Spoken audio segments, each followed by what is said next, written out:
খুলিলে খাবিলে লতা কৈ থাকো মন অৰক্ষণ কৰে ৰঙালী বিহুৰ কথা এনেহেন ৰঙালী বিহুটিক আকৌ অধিক জীপাল কৰি তুলিবলৈ নলবাৰী আঞ্চলিক ছাত্ৰ সন্থাই চৈত ভৱনৰ ভাগত পাতিছে এই বিহু নাচৰ বিহুগত কৰ্মশালা মই মোৰ সহযোগী অসম ইয়াৰ কৰ্মশালা সন্মানিত বুলি অনুৰোধ জনাইছো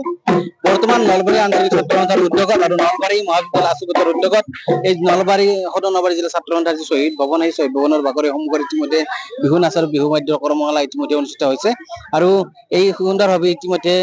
নলবাৰী জিলাৰ বিভিন্ন প্ৰান্তৰ নাচনীসকল আহি ইতিমধ্যে এই যি বিহু নাচৰ বিহুত যি কৰ্মশালা বিহুত অংশগ্ৰহণ কৰিবলৈ দেখা পোৱা গৈছে আমাৰ এতিয়া উপস্থিত আছে নলবাৰী আঞ্চলিক ছাত্ৰ সন্থাৰ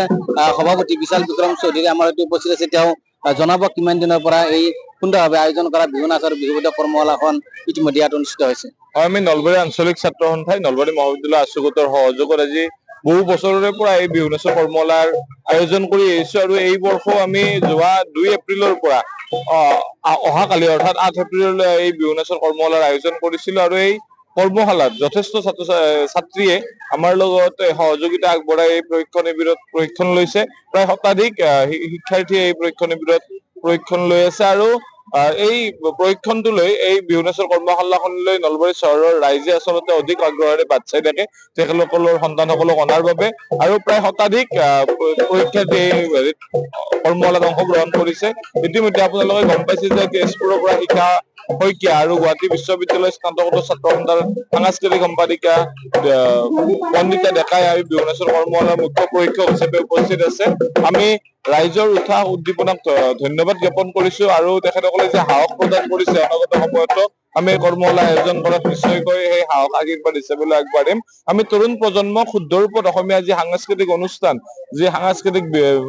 আমাৰ বিহু নৃত্য বা বিহু নাচ এই বিহু নাচক যাতে আমাৰ তৰুণ প্ৰজন্মৰ মাজত শুদ্ধ ৰূপত শিকুৱাই আগবঢ়াই লৈ যাব পাৰো তাৰ আমি প্ৰয়াস ৰাখি আহিছো। অনাগত সময়তো এই প্ৰয়াস আমি অব্যাহত ৰাখিম আৰু আপোনালোকৰ জ্ঞাতাৰ্থে আমি আপোনালোকৰ মাধ্যমৰ জৰিয়তে ৰাইজক অৱগত কৰিব বিচাৰো যে অহা 1 বহাগ 15 এপ্ৰিল তাৰিখে আজি বহু বছৰৰ পৰা অনুষ্ঠিত কৰি অহা যি নাচিব লাগিব বহাগ বিহু বুলি শীৰ্ষক যি বহাগ বিহুৰ অনুষ্ঠান আমি দিনতে শ্বহীদ ভৱন বাকৰিত অনুষ্ঠিত কৰি আহিছো। আমি আমাৰ অসমীয়া পৰম্পৰাগতভাৱে এই এই বহাগ বিহুৰ অনুষ্ঠানটিত ইতিমধ্যে আপোনালোকক জনাবলৈ পাই সুখী হৈছো যে এই বিহু মুকলি কৰিব আমাৰ সদৌ অসম ছাত্ৰ সন্থাৰ সন্মানীয় সভাপতি উৎপল শৰ্মা ডাঙৰীয়াই। লগতে এই বিহুত ইতিমধ্যে তেজপুৰীয়া থেচপিয়ানক আমি নিমন্ত্ৰণ জনাইছো। লগতে বহুকেইটা বিহু দলৰ লগতো আমাৰ যোগাযোগ চলিছে ইতিমধ্যে তেওঁলোকৰ আহিব তেখেতসকল। আমি সমূহ ৰাইজক এই বিহুটো আহি এপাক একেলগে নাচি অসমীয়া জলপানেৰে আহাৰ গ্ৰহণ কৰি আমাক আশীৰ্বাদ প্ৰদান কৰিব বুলি আমি বিশ্বাসী আৰু আপোনালোকৰ জৰিয়তে আমি সমূহ ৰাইজক নিমন্ত্ৰণ জনাইছো। বিহু নাচৰ কৰ্মশালা যোৱা প্ৰায় 8-9 বছৰৰ পৰা আমি বিহু নাচৰ কৰ্মশালা আয়োজন কৰি আহিছো আৰু যি বহাগ বিহুৰ অনুষ্ঠান সেই বহাগ বিহুৰ অনুষ্ঠান প্ৰায় আমাৰ 25 বছৰ মান হল। হয়, আমি ধন্যবাদ জনাইছো নলবাৰী আঞ্চলিক ছাত্ৰ সন্থাৰ সভাপতি বিশাল বিক্ৰম চৌধুৰীক আৰু আপোনালোকে দেখিবলৈ পাইছে যে ইয়াত নলবাৰী জিলাৰ বিভিন্ন প্ৰান্তৰ পৰা আহি ইতিমধ্যে ইয়াত প্ৰশিক্ষাৰ্থীসকলে সুন্দৰভাৱে ইয়াত বিহু নাচ আখৰা প্ৰশিক্ষণ গ্ৰহণ কৰি থকা দেখিবলৈ পাইছে আৰু ইয়াত সুন্দৰভাৱে প্ৰশিক্ষণ আগবঢ়াইছে গুৱাহাটী বিশ্ববিদ্যালয়ৰ স্নাতকোত্তৰ ছাত্ৰ সন্থাৰ সাংস্কৃতিক সম্পাদিকা বন্দিতা ডেকা আমাৰ উপস্থিত আছে। তেওঁ জনাব কেনেকুৱা ধৰণে ইয়াত প্ৰশিক্ষণ প্ৰদান কৰা হৈছে। বাইদেউ, কেনেকুৱা ধৰণৰ প্ৰশিক্ষণ প্ৰদান কৰা হৈছে?